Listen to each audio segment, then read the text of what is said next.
एवढं सगळं तू आयुष्याचं तत्वज्ञान सांगतेस, मला अरे असं वाटतं बापरे. की खूप छान आहे, म्हणजे पण हे ऐकण्यासारखं आहे. तत्वज्ञान वगैरे वाटतंय. हां, म्हणजे इट फॉल, ते तत्वज्ञान अंडर येतं. कारण का तत्वज्ञान म्हणायचं त्याला, कारण की ते आपल्या आयुष्यात ॲक्च्युली फॉलो करणं खूप कठीण आहे. हां, खूप कठीण आहे आणि तू ते करतेस. पण ही पण रोजची आयुष्याने प्रॅक्टिस आहे. तुला आयुष्याने शिकवलं पण असेल. हो, शिकवलं.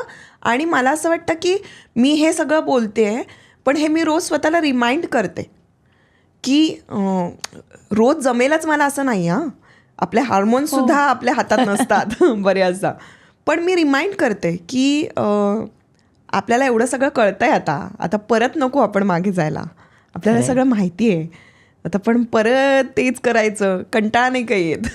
नाही, हा तुझा पॉझिटिव्ह आउटलुक मला खूप आवडलेला आहे, खूप आवडला आहे. नवीन काय मग आता?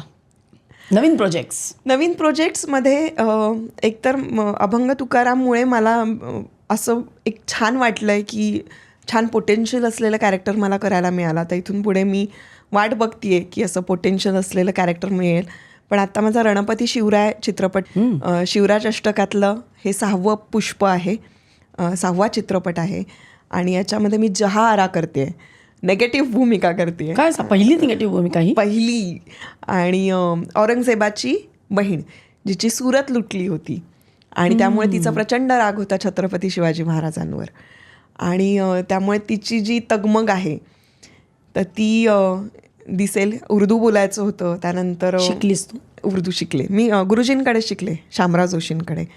आणि त्यानंतर त्यानिमित्ताने मला मुघलशाहीमधला जो त्यांचा पेहराव असतो, ती वेशभूषा, ती मला घालायला मिळाली आणि मजा आली मला. त्यामुळे हे कॅरेक्टर मी एन्जॉय केलं याच्यासाठी, कारण आउट अँड आउट खूप नेगेटिव्ह आणि विलिनिश आहे हे सगळं. आणि तू तर मात्र खूप पॉझिटिव्ह आहेस. हा, म्हणजे मला कोणीतरी विचारतं ना, इथेच गंमत वाटते की चला मला विचारतंय असं कोणीतरी. कारण काय होतं, आपण ना त्या चौकटीत गेलो की मग आपला वेगळा विचारच होत नाही. आय एम फॉर्च्युनेट की मला अशा वेगवेगळ्या पद्धतीच्या भूमिका, म्हणजे मुरांबामध्ये पण मी नेगेटिव्ह केलं होतं, पण त्यानंतर ह्युमरस झालं, ते लोकांना आवडलं. अभंग तुकाराममधली आवली जी माहिती आहे की कशी आहे, वर्णनच आहे तिचं ह्याच्यामध्ये अभंगांमध्ये, की ती कजाग होती, कर्कशा होती. आणि अशा पद्धतीची मला ती भूमिका मिळणं आणि मी ती करणं आणि ती लोकांना आवडणं, सो इट्स फन. आणि आता जहाआरा करते. सो जहाआरा पण करताना मला खूप मजा आली, कारण ह्याच्यामध्ये जे माझे विलनिश लुक आहेत, माझं डोळे फिरवणं वगैरे, मजा आली मला खूप. मला नेहमी असा प्रश्न पडतो की कॅरेक्टर एक काहीतरी असं असतं आणि मग घरी येऊन नॉर्मल, ते कसं जमतं ट्रान्झिशन ॲक्टर्सना? पण मी म्हणूनच मगाशी म्हणाले की म्हणून ॲक्टर लोकांनी ना, कारण हा सगळा भावना हे त्यांचं भांडवल आहे आणि हेच काय म्हणूया, ह्याच्यावर सगळं बिल्ट आहे, जो काही बिझनेस आहे तो.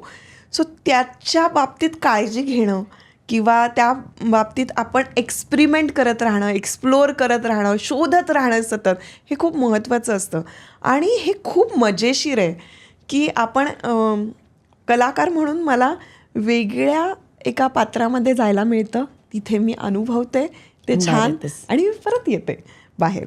आणि हे पुस्तक वाचताना आपल्याला बऱ्याचदा असं होतं की आपण इमॅजिनरी वर्ल्डमध्ये जातो, तिथे मग आपल्याला ते सगळे असं दिसायला लागतं. मग ती पात्र, आपल्याला एखादं पात्र आवडलं की आपल्याला असं वाटतं, आपण रिलेट करतो त्या पात्राशी. आणि मग आपल्याला असं वाटतं की हे मीच आहे, केवढी मी आहे, माझ्यासारखंच हे बोलतं, माझ्यासारखाच विचार करतं.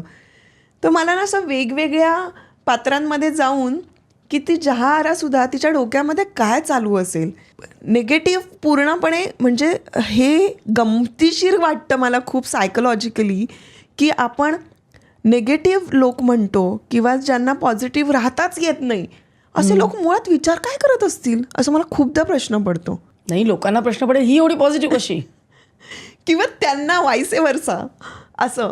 मग त्यावेळेला मला जर का विचार करायचं की नाही, मला माझं हवं आहे सगळं, मला माझं वैभव हवं आहे, मला छत्रपती शिवाजी महाराजांनी जे केलेलं आहे ते सगळं डिस्ट्रॉय करायला हवं आहे, ही भावना येते कशी? येत कसं असेल, कुठून येत असेल? कठीण येते. म्हणजे ती किती नार्सिसिस्ट असेल, ती किती सेल्फ सेंटर्ड असेल, ती किती मॅनिप्युलेटिव्ह असेल. म्हणजे ह्या ज्या टर्म्स आहेत आपल्या सायकोलॉजिकल टर्म्स, ह्याच्यामध्ये आपण स्वतःला बसवून बघायचं काही वेळासाठी आणि मग विचार करायचा. हे खूप गमतीशीर आहे. मला खूप आवडतं हे एक्सपेरिमेंट करायला. ही क्लिप शेवटपर्यंत बघितल्याबद्दल खूप खूप धन्यवाद. संपूर्ण एपिसोड बघण्यासाठी खाली दिलेल्या लिंकवर क्लिक करा आणि सर्व काही चॅनलला सबस्क्राईब करायला विसरू नका.